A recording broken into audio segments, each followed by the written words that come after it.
चलो ध्यान दो, फॉर्मूला लिख रहे थे ना हम लोग, कहाँ तक बताए? बेलन तक बता दिए। चलो बेलन के बाद लिखो शंकु के लिए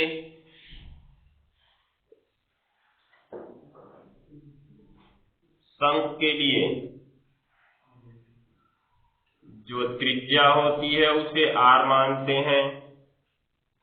त्रिज्या के बाद सीधी ऊंचाई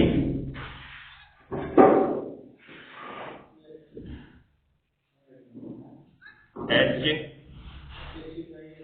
और तिरछी ऊंचाई l मानते हैं, और इसका सूत्र होता है करड़ी में h square plus r square. ये क्योंकि समकोण त्रिभुज से होता है, इसकी आकृति कुछ इस प्रकार की बनती है, देखो ऐसे।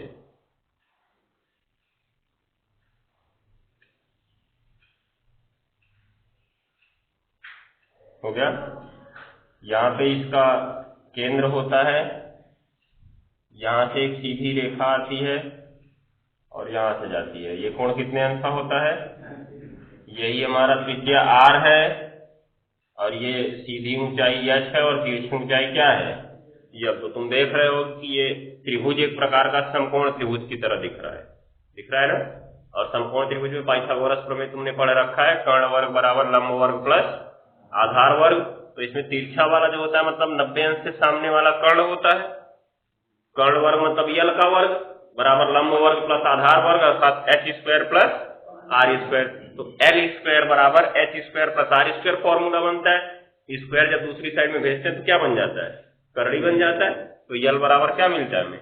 करड़ी में h square plus r square, मतलब कहीं से ये नया सूत्र नहीं आया, वही पाइथागोरस प्रमेय वाला ही है। ठीक। उसके बाद शंकु का वक्र पृष्ठ, क्या जी? वक्र पृष्ठ, इसे a मानो, a या c माना जाए क्या? वक्र पृष्ठ c बराबर क्या होता है? पाई आर यल, पाई आर यल। संपूर्ण पृष्ठ यस बराबर पाई आर ब्रैकेट में यल प्लस आर। क्यों? क्योंकि वक्र पृष्ठ में नीचे वाला एक वृत्त जुड़ जाता है, तब संपूर्ण पृष्ठ मिलता है। तो पाई आर यल और प्लस पाई आर स्क्वायर, वृत्त का क्षेत्रफल क्या होता है? पाई आर स्क्वायर, तो वही जुड़ा हुआ है। हो गया। उसके बाद आयतन, आयतन v बराबर 1/3 पाई आर स्क्वायर h। मतलब बेलन के आयतन का 1/3 होता है शंकु का आयतन। समझ गए? बेलन का आयतन का सूत्र क्या पढ़े थे? पाई आर स्क्वायर h ना, उसमें 3 का भाग दे दिए तो क्या मिल गया? शंकु का आयतन। ठीक है, छापो इसको। शंकु कर लो, फिर गोला के लिए दिखवा देते हैं, और गोला के लिए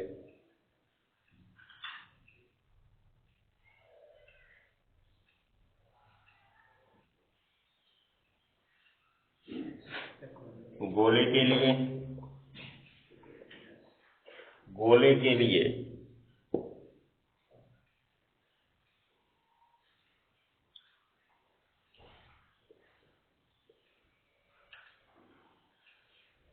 इसमें तो एक ही चीज मानते हैं, त्रिज्या बराबर r, और गोले की कहीं कहीं ऊंचाई दे देता है। क्या देता है जी? तो जो उसकी ऊंचाई होती है वो गोले के व्यास d के बराबर होती है, जो किसके बराबर होता है? 2r के। क्यों जी? क्योंकि देखो, देखो अगर ये एक गोला है, अब ये वृत्त मत समझना इसको, ये गोला है एक, मतलब जैसे गेंद, तो उसके बीच में उसका सेंटर होगा ना। तो यहां से यहां तक तो उसकी क्या हो जाएगी? त्रिज्या। और फिर यहां से यहां तक भी क्या हो जाएगी? त्रिज्या, और पूरा इतना गेंद को रखेंगे तो ऐसे जमीन पे अगर रखे, मान लो इतनी बड़ी गेंद है तो इतना ऊंचाई तक आएगी ना, तो यहां से यहां तक पूरा उसकी क्या मानेंगे, ऊंचाई। तो जो यह है आर और आर के योग के बराबर अर्थात 2r के बराबर है ना, और 2r को ही गोले का क्या कहते हैं, व्यास कहते हैं। होगा कि नहीं होगा, वही चीज है। उसके बाद गोले की ऊंचाई h बराबर 2r। वैसे सवाल में कहीं इसका मतलब नहीं होता है, जहां पे देता भी है हम उसको बदल लेते हैं इसी रूप में, हो जाएगा। किस रूप में, h बराबर 2r लेकर त्रिज्या के रूप में ही बदल लेते हैं। फिर देखो वक्र पृष्ठ या संपूर्ण पृष्ठ, इसका दोनों एक ही होता है। क्यों जी, क्योंकि गोला वाला अगर आकृति है तो उसमें केवल वक्राकार पृष्ठ ही तो होगा। गोले में कोई समतल पृष्ठ होता है क्या? अगर समतल होता तो वो बेचारा गोला काहे को होता? अगर कोई उसमें समतल पृष्ठ होता तो गोला क्यों होता? वो होता ही नहीं। गेंद जो होती है गोलाकारी तो होती है, कोई इसमें समतल पृष्ठ होता है? समतल पृष्ठ होता पता चला गेंदबाज फेंकता उस पर पड़ जाती तो आगे ही नहीं बढ़ती, वहीं रुक जाती। आगे देखो संपूर्ण पृष्ठ, यस, फॉर्मूला होता है 4 पाई r स्क्वायर, हो गया ना।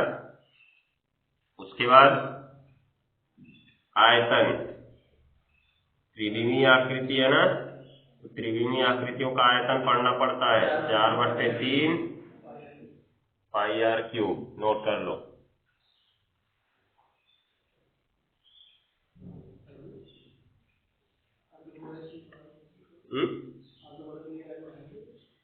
अर्धगोला का ये वाला थोड़ा अलग बनता है।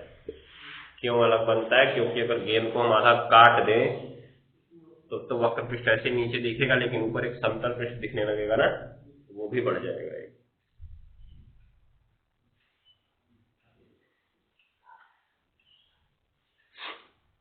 अभी ठीक है, आगे लिख लो। अर्धगोले के लिए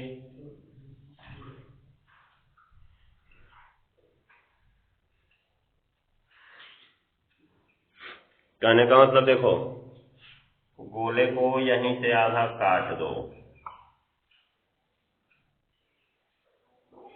दिख रहा है? उसके सेंटर से काटना है तो तुमको ऐसे एक समतल परत दिखने लगेगी जो कि वृत्त के आकार की होगी ना। तो यहां से यहां भी मिलाओगे तो इसका क्या मिलेगा? त्रिज्या मिलेगा। अर्थात तुम्हें समतल वृत्ताकार परत जो ऊपर दिखेगी उसकी भी त्रिज्या क्या होगी? r ही होगी। क्या होगी? r। और इस समय इसकी ऊंचाई क्या हो जाएगी जी? r ही हो जाएगी ना, क्योंकि एक r तो खत्म हो गया। अर्धगोले की ऊंचाई h बराबर त्रिज्या r। इसका वक्र पृष्ठ अब अलग निकलेगा। देखो वक्र पृष्ठ C बराबर, पूरा वक्र पृष्ठ क्या था पूरे गोले का? 4 पाई r स्क्वायर, ठीक है ना। तो अर्धगोले का क्या निकलेगा? गोले का वक्र पृष्ठ बटे 2, मतलब 4 पाई r स्क्वायर अपॉन 2 कट जाएगा तो 2 पाई r स्क्वायर, ठीक है। संपूर्ण पृष्ठ आता है जब,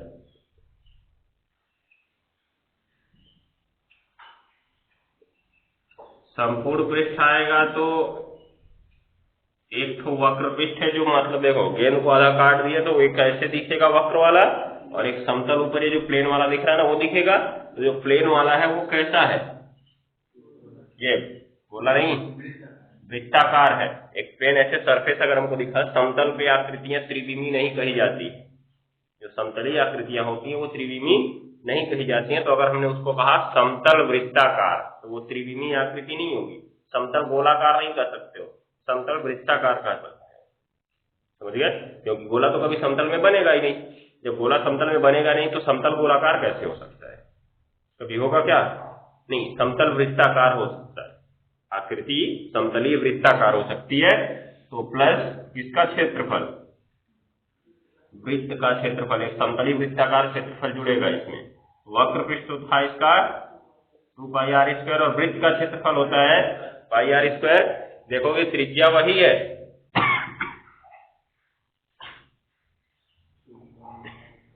त्रिज्या में बदलाव नहीं आया इसलिए जुड़ जाएगा, तो क्या हो जाएगा ये 3 पाई आर स्क्वायर। ये किसके बराबर है, यस के बराबर संपूर्ण पृष्ठ। और फिर बाद में तो आयतन वैसा ही होगा, डायरेक्ट इसको आधा कर देते हैं। 4/3 पूरे गोले का था तो उसका आधा 2/3 होगा, पाई आर क्यूब। नोट कर लो।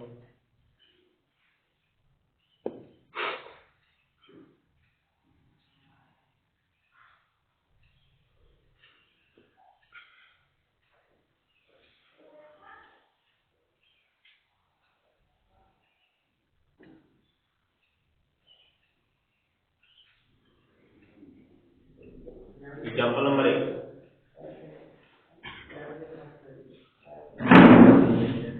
पहला एग्जाम्पल लिखो।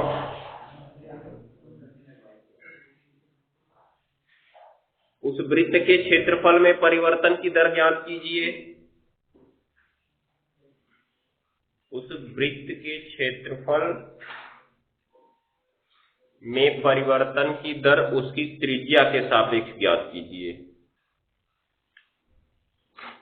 उस वृत्त के क्षेत्रफल में परिवर्तन की दर उसकी त्रिज्या के सापेक्ष ज्ञात कीजिए। ज्ञात कीजिए जिसकी त्रिज्या 3.5 सेमी है, जिसकी त्रिज्या 3.5 सेमी है। हो गया ना, कभी ध्यान देने वाली बात है। सबसे पहला काम तो सवाल में जो चीजें दी गई है उसको लिखो।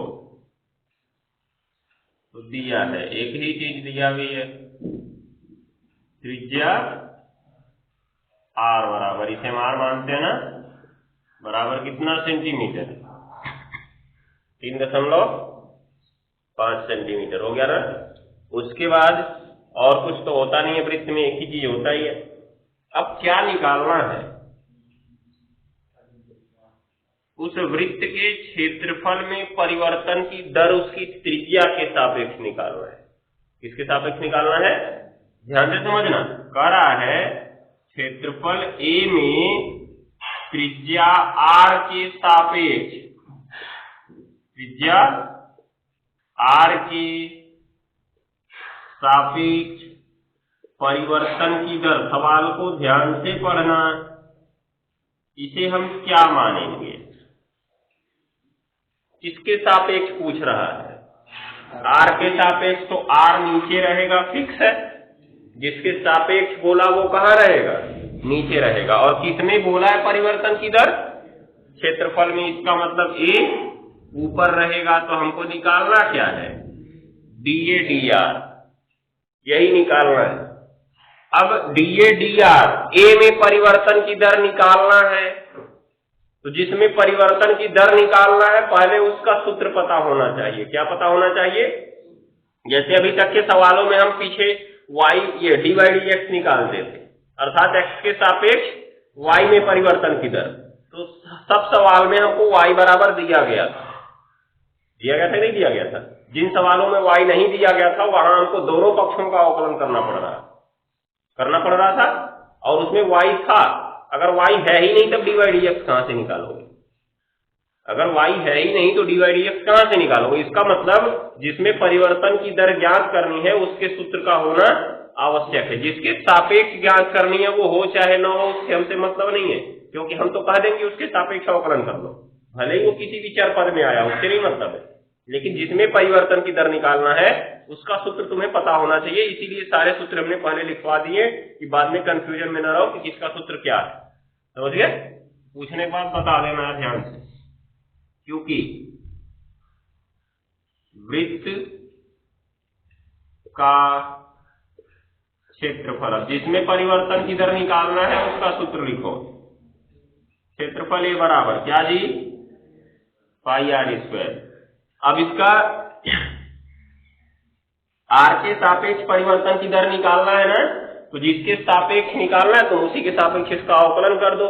समय के सापेक्ष बोला होता तब इसका टी के सापेक्ष अवकलन करते, होगा कि नहीं होगा? लेकिन यहाँ पे सीधे सीधे बता दिया किसके सापेक्ष, त्रिज्या आर के सापेक्ष। तो यहाँ पे लिखेंगे आर के सापेक्ष क्या करने पर जी, अवकलन करने पर। तो ध्यान से देखना, आर के सापेक्ष करेंगे तो इसे डी डी आर लिखेंगे और किसका कर रहे हैं, ए का, बराबर पाई को बाहर करेंगे और डी डी आर आप किसका करेंगे जी, तो ये डी ए डी आर हो गया ना, क्योंकि ए ऊपर ही रहेगा आर नीचे चला आया। इसमें क्या हुआ, आर के सापेक्ष ही आर का कर रहे हैं, तो जैसे एक्स के सापेक्ष एक्स का अवकलन पढ़े हो ना, तो ये एक्स स्क्वायर है, घात का अवकलन बनेगा, घात आगे आएगी, घात में से घट जाएगा। क्या सामने कुछ लिखना पड़ेगा? नहीं, क्योंकि आर के सापेक्ष ही आर का कर रहे हैं ना। अगर यहाँ नीचे टी के सापेक्ष करते तब बाद में हमको क्या लिखना पड़ता, डी आर डी टी लिखना पड़ता, क्योंकि एक के सापेक्ष दूसरे का कर रहा है ना। अगर यहाँ पे टी हो गया होता टी, तब आर ये अलग है टी ये अलग है, तो डी आर डी टी लिखना पड़ता आपको, समझ गए? लेकिन ऐसा अभी कुछ नहीं करना है। अब देखो हो गया, तो क्या बना 2 पाई आर। अब चूंकि आर बराबर कितना पता है जी हमें, 3.5, तो 2 गुणे पाई का मान रख देते हैं 22/7 और गुणे आर का मान 3.5 हो गया ना। ध्यान से देखो, बराबर 3.5 में 2 का गुणा करेंगे कितना हो जाएगा, 7 गुणे 22/7, 7 से 7 कितनी बार में कट गया, एक बार में कट गया ना। ये 0 नहीं लिखते हैं, केवल 7 ही लिखते हैं, तो कहोगे 70 है, हो गया। उसके बाद कितना आ गया 22, ये क्या आया है जी 22, डी ए डी आर आया ना। तो इसका मात्रक क्या होगा, कैसे निकलेगा, ए का मात्रक ऊपर आर का मात्रक नीचे, तो सेमी दिया ना ये, तो ए का मात्रक सेंटीमीटर स्क्वायर और प्रति सेमी, या केवल क्या लिख सकते हो, सेमी लिख सकते हो, कोई गलती नहीं हो, ठीक है। लेकिन ऊपर वाला तुम्हारे लिए सही होगा, सेंटीमीटर स्क्वायर प्रति सेमी, हो गया। इससे साफ साफ पता चलेगा ना कि क्षेत्रफल में परिवर्तन हुआ है और त्रिज्या के सापेक्ष हुआ है, ठीक, कर सकते हो इसको। तो सीधी सी बात, इस तरह का सवाल लगाने के लिए तुम्हें करना क्या है, पहले सवाल में जो चीजें दी गई हैं उनको ध्यान से पढ़ के लिख लो। उसके बाद जिसमें परिवर्तन की दर निकालना है उसका क्षेत्रफल, उसका सूत्र अवश्य पता होना चाहिए तुम्हें, या जिसमें परिवर्तन की दर दिया है उसका सूत्र पता होना चाहिए, ठीक है।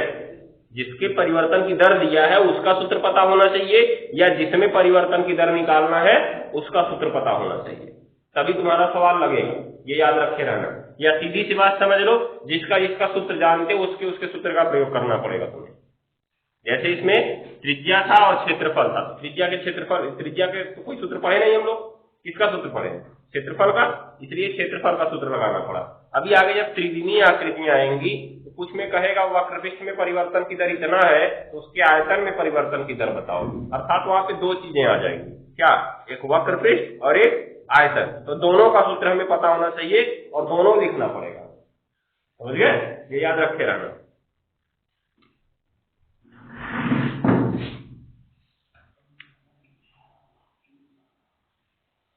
हो गया। अब देखो एग्जाम्पल नंबर 2, दूसरा एग्जाम्पल,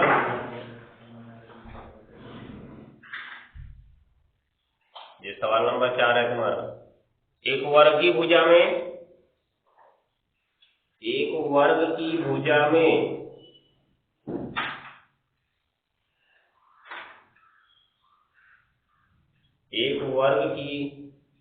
भुजा में हो गया 4 सेमी प्रति सेकेंड, एक वर्ग की भुजा में 4 सेमी प्रति सेकेंड की दर से वृद्धि हो रही है, की दर से वृद्धि हो रही है, वृद्धि हो रही है, हो गया ना। तो इसके क्षेत्रफल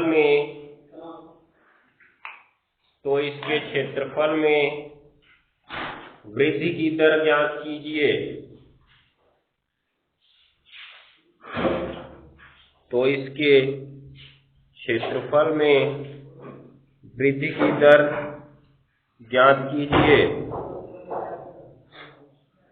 तो इसके क्षेत्रफल में वृद्धि की दर ज्ञात कीजिए, हो गया। जबकि वर्ग की भुजा 10 सेमी है, जबकि वर्ग की भुजा 10 सेमी है, हो गया ना। अब अगर इस सवाल पे ध्यान दोगे तो तुम्हें दो चीजें दे दी गई हैं। एक तो कह दिया कि वृत्त की त्रिज्या में परिवर्तन, एक मिनट, ये वर्ग है ना, वर्ग की भुजा में परिवर्तन की दर दे दी गई है, और दूसरा वर्ग की भुजा दे दी गई है। तो सबसे पहले तो वर्ग के बारे में हमें पता होना चाहिए, हम मानते क्या है। वर्ग की भुजा क्या मानते हैं? ये माने थे कि यक्ष माने थे? दांत तोड़ेंगे तुम लोग का भी, घन बता रहे हो हमको। वर्ग की भुजा बराबर x बराबर कितना दिया है जी? 10 सेमी। ये था सवाल नहीं दिया, हमने कुछ नहीं किया इसमें अभी, ठीक है ना। और ध्यान से पढ़ो, इस बार समझने वाली बात है। भुजा x में परिवर्तन की दर। अब तनिक बताओ, क्या पहले वाले सवाल की तरह बताया क्या कि किसके सापेक्ष? नहीं बताया ना, तो कैसे पकड़ेंगे हम? कैसे कर समझाए थे? उसके मात्रक से पकड़ेंगे। किससे पकड़ेंगे? परिवर्तन की दर बराबर कितना दिया है? 4 सेमी प्रति सेकेंड। देखो, सेमी तो हो गया तुम्हारा इस त्रिज्या का मात्रक, अर्थात भुजा का। त्रिज्या बार बार याद आ रहा है। भुजा का मात्रक हो गया, अर्थात कौन? x, और बटे सेकेंड किसका है? t का। ध्यान देना, इसी मात्रक से पकड़ोगे। अब किससे? मात्रक से। मात्रक क्या दिया गया? सेमी प्रति सेकेंड। तो सेमी किसका मात्रक होगा? वर्ग की भुजा या 10 सेमी दी गई है ना, तो सेमी भुजा का मात्रक हो गया, और प्रति मतलब बटे सेकेंड दिया। सेकेंड किसका मात्रक होता है? समय का। और सामने क्या लगाना है इनके? dx dt इस बार दिया गया 4 सेमी प्रति सेकेंड, हो गया ना। तो अब अवकलन किसके सापेक्ष किया जाएगा? t के सापेक्ष, हो गया ना। तो इसलिए किसमें परिवर्तन की दर पूछ रहा है जी? क्षेत्रफल A में, वर्ग का क्षेत्रफल में पूछ रहा है ना। परिवर्तन का दर कहे या वृद्धि की दर कहे? परिवर्तन की दर। इसे क्या मानोगे? अब A में निकालना है तो A ऊपर रहेगा, किसके सापेक्ष निकलेगा? T के ही सापेक्ष निकलेगा। एक बार जब T के सापेक्ष दे दिया ना, तो पूरा परिवर्तन T के ही सापेक्ष निकलेगा। ये याद रखे रहना। मतलब क्या निकालना है हमें? dA dt निकालना है। तो हमने कहा जो निकालना है उसका फॉर्मूला पता होना चाहिए, या जो दिया है उसका भी फॉर्मूला पता होना चाहिए। क्या x का कोई फॉर्मूला हम लोग पढ़े हैं? भुजा x का, वर्ग की भुजा x का कोई फॉर्मूला पढ़े हैं? नहीं पढ़े। किसका फॉर्मूला पढ़े? क्षेत्रफल का। तो अब क्षेत्रफल का सूत्र लिख देंगे, क्योंकि वर्ग का क्षेत्रफल A बराबर क्या जी? भुजा का स्क्वायर अर्थात x स्क्वायर कर दिए। इसका अवकलन किसके सापेक्ष करेंगे? अब इसके सापेक्ष, जो नीचे दिख रहा है दोनों में, क्या दिख रहा है? t। तो t के सापेक्ष अवकलन करने पर ये एक चीज को ध्यान में रखना कि लगभग सवाल में तुम्हें प्रति सेकेंड ही मिलेगा। लगभग सवाल में परिवर्तन किसके सापेक्ष होगा? समय के सापेक्ष। और वहां कहीं भी लिख के नहीं बताएगा कि इसमें समय के सापेक्ष कितना परिवर्तन हो रहा है। जैसे पिछले वाले में हमको त्रिज्या के सापेक्ष निकालना था ना, उसने लिख के दे दिया कि त्रिज्या के सापेक्ष इसके परिवर्तन की दर निकालो। लेकिन जब समय के सापेक्ष पूछना होगा तो वो लिख के नहीं देगा। इसका मतलब अगर नहीं लिख के दिया है तो तुम समझ जाना, 95% श्योर हो जाना कि t के सापेक्ष ही दिया है। समझ गए? ये याद रखे रहो, एकदम तुमको श्योर हो जाना है कि समय के सापेक्ष ही दिया है, क्योंकि अन्य किसी के सापेक्ष होता तो उसे लिखना पड़ता। ठीक, ये याद रखे रहो। और ऐसे मात्रक से भी पकड़ सकते हो। तो मात्रक से क्या समझ में आ रहा है? मात्रक अगर नीचे सेकेंड है तो इसका मतलब t के सापेक्ष ही हुआ है, हो जाएगा। तो अब क्या होगा?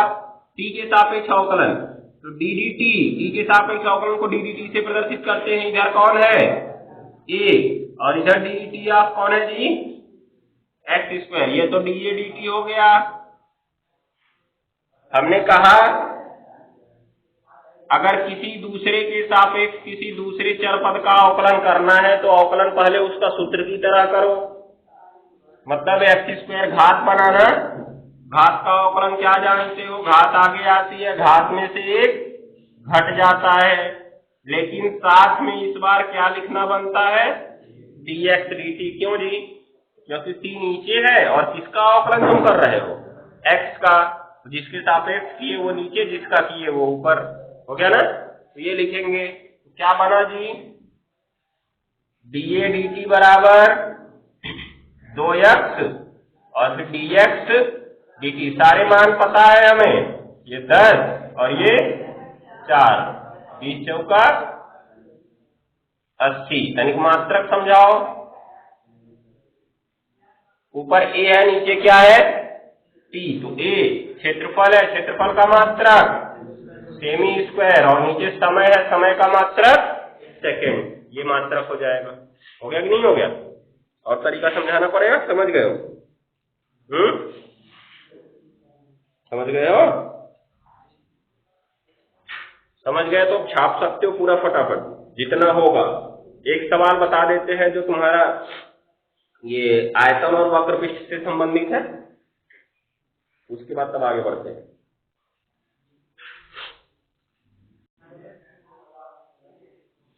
अगला एग्जाम्पल लिखो। अब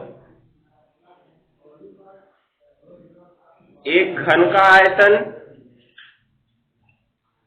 एक घन का आयतन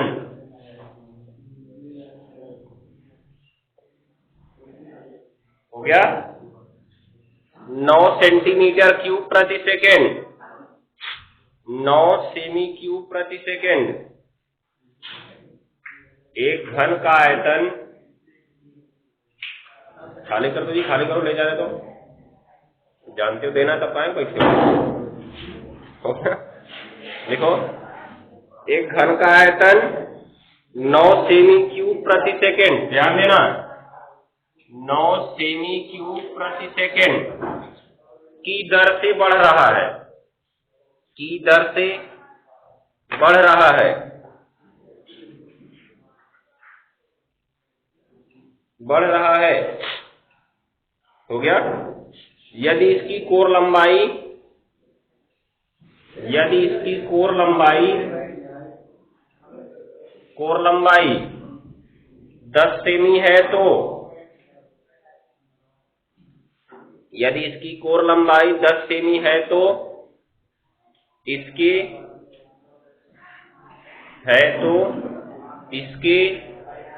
संपूर्ण पृष्ठ में परिवर्तन की दर ज्ञात कीजिए।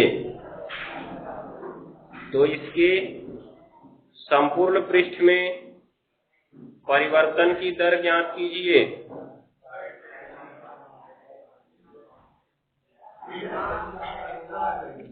हो गया ना? ये चीज को ध्यान में रखना है। अब इस बार देखो, सवाल की जटिलता थोड़ी थोड़ी बढ़ रही है, समझ गए? अभी तक क्या था? बंद करो उसको तो दोनों। अभी तक क्या था? एक चीज दे दी गई थी और दूसरा जिसमें परिवर्तन की दर निकालना था, उसका सूत्र पढ़े थे हम लोग, सीधे सीधे रख दे रहे थे, हो गया। समझ गए? इस बार क्या है, ध्यान से देखना। सबसे पहले तो घन है ना, तो घन के लिए सर्वप्रथम हम एक चीज मानते हैं, कोर लंबाई। क्या मानते हैं जी? कोर लंबाई ए बराबर कितना सेंटीमीटर? 10 सेंटीमीटर। अरे हल्ला मत करो, छोड़ो उसको, ले जाने दो। कोर लंबाई ए बराबर 10 सेमी। उसके बाद क्या होगा?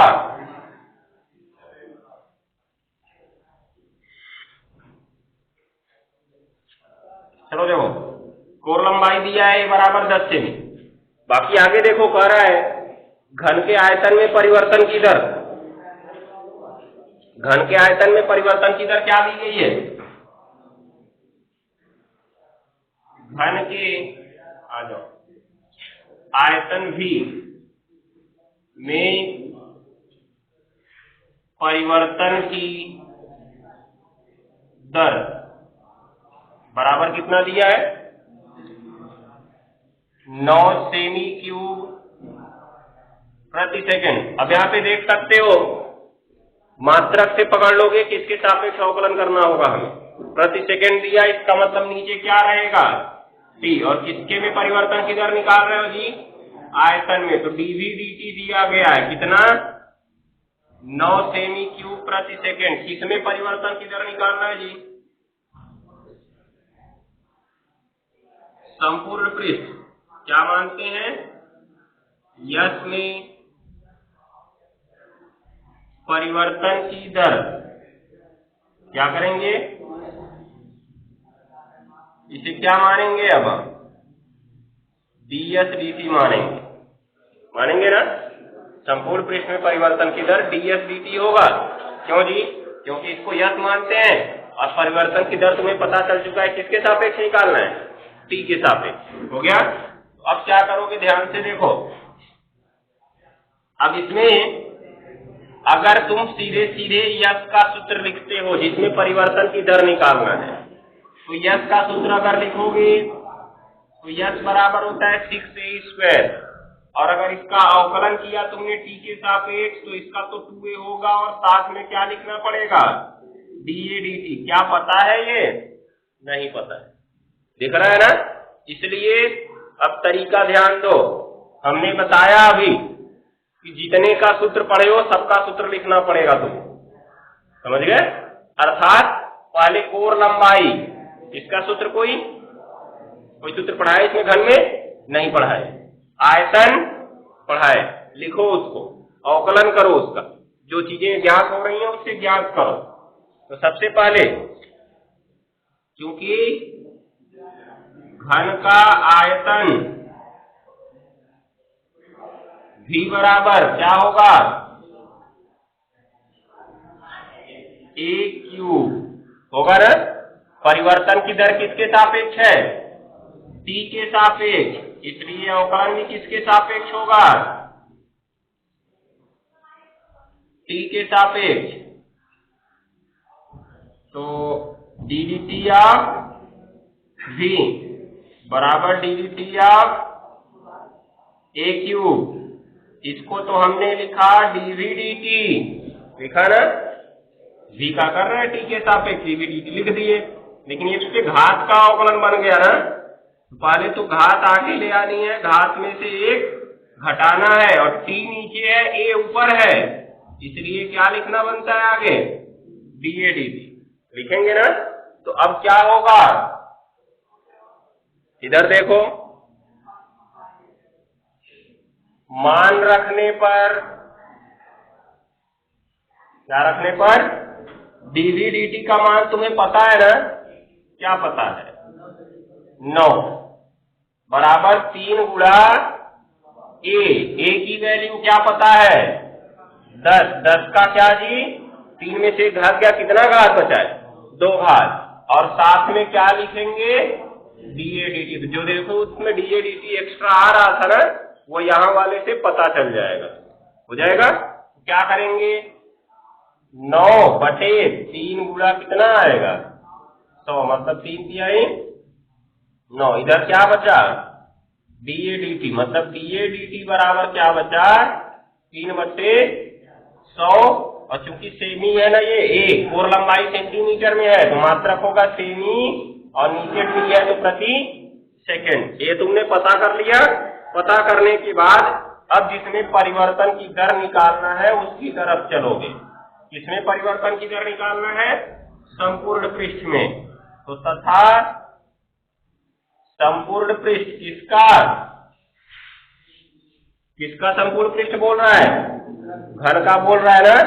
तो यस बराबर क्या जानते हो, 6a², इसका भी t के सापेक्ष क्या कर दो, अवकलन करोगे तो क्या होगा जी, इसको लिखोगे ddT ऑफ यस बराबर 6 अचर पद है बाहर और ddT ऑफ a²। इसका कैसे करोगे, इधर दिखा देते हैं। इसको तो लिख दिए ds dt, लिख दिए ना, बराबर 6 है बाहर, उससे पहले घात का अवकलन बनेगा, a² है तो घात आगे आएगी, घात में से एक घटेगा, लेकिन तुरंत क्या लिखोगे, dA dt लिखोगे। तो 6 गुना 12a और dA dt पता है सबका मान, 12 गुणे इसका मान 10 और इसका 3/100। 10 से कितनी बार में कट गया, 10 बार में, 12 तिहाई 36/10, अर्थात कितना आ गया 3.6। ये संपूर्ण पृष्ठ है ना, अर्थात क्षेत्रफल, तो इसका मात्रक सेमी² प्रति सेकंड। निष्कर्ष क्या निकला, जब सवाल में कोई चीजें दी गई है और उसका सूत्र पढ़े हो तो उसका भी सूत्र तुम्हें लिखना पड़ेगा, क्योंकि उसका सूत्र लिखने से एक ऐसा अज्ञात मान हमको पता चलेगा कि जो हमारे अगले वाले सूत्र में प्रयोग होगा, होगा कि नहीं होगा। इसीलिए तो उसको दिया गया था।